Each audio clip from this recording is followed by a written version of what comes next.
Hey guys, it's Ashley. Welcome back to my channel and to today's video. So I don't know about you guys, but since I can remember, my adult years have been spent living in rental spaces, and I've always kind of struggled to make my rental space feel a little bit more like home, just like a space where my stuff is, and that's about it. I never felt like I had much of a personal touch to any of the places that I lived in, besides the odd like poster on the wall or photos here and there. So one of my goals actually this year is to actually make our rental home feel like a home. So I thought I would kind of bring you guys along on that journey. Recently we did a huge IKEA shop where we got a bunch of like organizational things, a bunch of like decor stuff, and just things here and there that we felt that we were lacking in this space. And I have to say, I feel like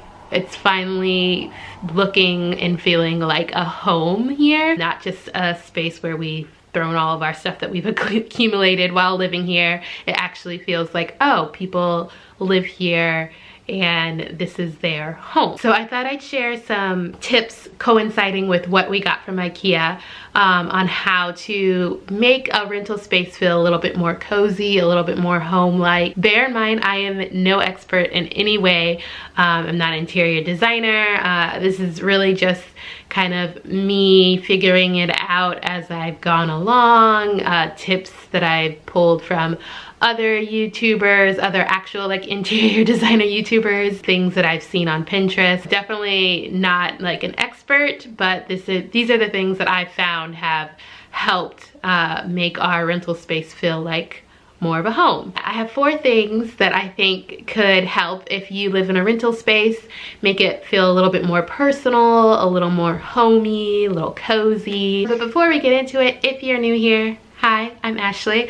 I am actually pretty new to YouTube as well. I'm making videos just about my life as a mom of 2 boys, living here abroad in London, and just how I manage things and how I create a life that I love to live. I do daily vlog, day in the life vlogs. I'm planning on doing more like home living tips and just general like lifestyle videos. So if any of that interests you, if you'd like to come along for the ride, feel free to hit the subscribe button. You can also follow me on Instagram. I'd love to have you as a viewer. I think that's pretty much it. So yeah, let's jump into this video. Okay, so my first tip that I feel would really upgrade your rental space is to invest in lighting. A lot of rental spaces, as you probably know, if you rent, just come with like bare bones lighting. Usually it's just like 1 or 2 like overhead lights. Maybe you'll get lucky and there's like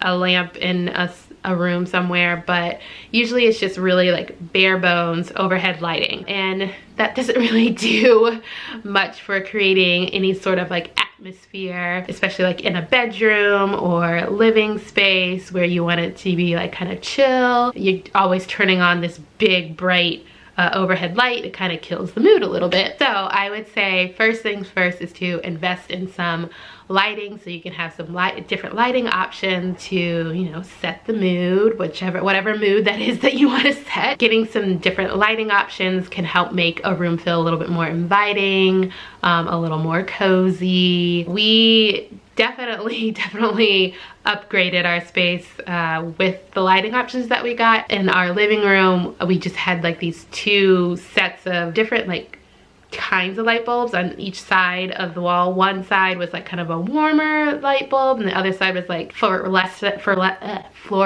bright bulbs that didn't have any like covering over it. So the living room was really like awkward whenever you would turn on a light at night. So we ended up getting this really cool like floor lamp. And again, all of this stuff is from IKEA, which I will link below if you are interested in any of this. Some little like mood enhancing lamps. There's like a globe, and then another like little side lamp on top of our shelving unit that also just kind of warms up the space. And again, we're not relying on these overhead lights to give us light in the space. We also got some lighting options for our bedroom, because again, we only just had the overhead light that we would always turn on. That one luckily was on a dimmer, but still it was just kind of like the one like bright light that you turn on. And you know, in the bedroom with both of us, like sometimes I'm sleeping, Derek's sleeping, or maybe one of us is reading or on YouTube late, and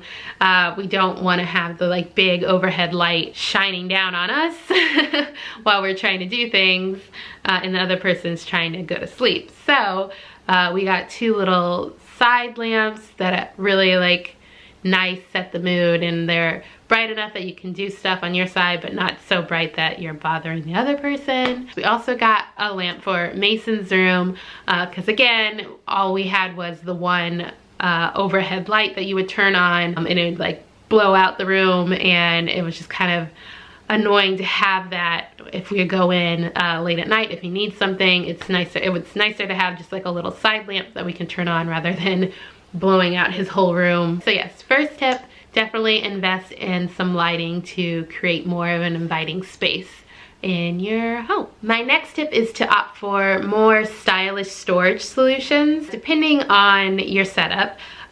Here we don't have as much storage space as we did in our old place, so we've had to get a little creative in terms of how to organize our storage. We ended up getting from IKEA their big calyx cubed shelving unit. I think it's not the biggest one, but it's like the second largest one that we got. That alone was a game changer for our living room, because there was nothing in there for storage to begin with. We did have a TV stand with two cabinets, but it wasn't really like much, especially with all the like the toys and stuff that we had in our living room. So getting that storage system has completely changed our living room. We're able to put toys that Mason and Landon are currently like into kind of near the bottom, so they can access that, and then we can store books and like other things up higher, away from them, and it just creates more of a clean look. Even though there's toys down at the bottom, they're organized, and it just makes me feel so much better going into our living space, since it is both like a play space for the boys and entertaining space for Derek and I. This really helped us find a good balance of adult space and kid play space. In terms of just like closet storage, we ended up getting a bunch of like the big plastic bins. We only have 2 closets for closet storage. We have like a little linen closet up all the way upstairs, and then there's like another like little side closet all the way downstairs. Neither of them are really like set up for great storing. So we ended up getting a bunch of plastic bins just to kind of condense and keep things looking organized, because before, especially our linen closet was just getting overrun with towels, duvets and pillows and sheets and just random bath things for the boys, and it was just really stressful opening it up. And then the one downstairs is where we have all our luggage and stuff for whenever we're going on trips, and like cleaning stuff is down there as well. So it just helped us kind of streamline, so we kind of know where everything is, and it's not like you don't open the door and it's just like stuff everywhere. Depending on what kind of storage you have, definitely something to look into in terms of the plastic bins, just to like keep things organized in a way, organized chaos as they say. And then also one last storage solution that I really like is getting baskets. I have various baskets that I put like toys, I put books, blankets, the baskets that are actually in the shelving unit that we bought. There's books, there's like just base odds and ends that you don't really want out, but you kind of use on a regular basis, but you don't really want out for people to see. So yeah, I really like using baskets to store things away, because I just think it gives a little texture, a little personality, I guess, to a space, but also is functional in terms of putting things away so things aren't all over the place. So Landon has come to join us. I'm going to feed him while I finish talking. So hopefully he will be quiet while I continue. But if you see a random hand fly up in the screen, that's probably him. So yeah. So my third tip is to try and set up multiple seating arrangements in your living space. For the longest time, we've always just had a single couch, usually just like a 2-seater couch, which was fine when it was just me and Derek. But now, since we've grown to a family of 4 and that we have like family come and visit and friends and whatnot, we realized like our one single couch isn't really that functional when we have family and now the 2 boys, for everyone to be like comfortably hanging out in the living room. So we did end up getting kind of this oversized chair to add just another seating option if you're able to, if your space allows. Definitely opt for multiple seating arrangements however you see fit, whether that's, you know, 2 couches, whether it's like a small couch and a small chair, whether it's a couch and like 2 little dining chairs even. Just figuring out a way to provide various seating options I think really helps in terms of giving your space just a welcoming feel for entertaining and whatnot. If you're someone who, you know, enjoys to have people over and entertain and whatnot. Otherwise, you know, have your 1 couch or 1 chair, whatever, and do you. But yeah, that's definitely helped, again, made our living room feel a little bit more homey than just like, oh, you know, we rent this space and we just, you know, needed a couch, so we just threw it in there. So yeah, that's tip number 3. You doing okay? I'm just talking to the camera. You can just focus on eating, okay? He's giving me a mean side eye right now. Okay, and finally, tip number 4 is to hang pictures and art. I think this, along with the lighting, is like key to making your space feel more like a home, rather than just a space that you have stuff in. Hang up photos and art that, you know, you love and enjoy to look at. We have a lot of family photos, not much art. We do have this art behind me. We have a few like wall prints here and there. The boys have more art prints in their rooms. But yeah, I just feel like having photos of like time spent together, of travels, of events that you went to, I think that just really, again, makes your space feel more personal. So I think that's like really key, is to just add some personal touches by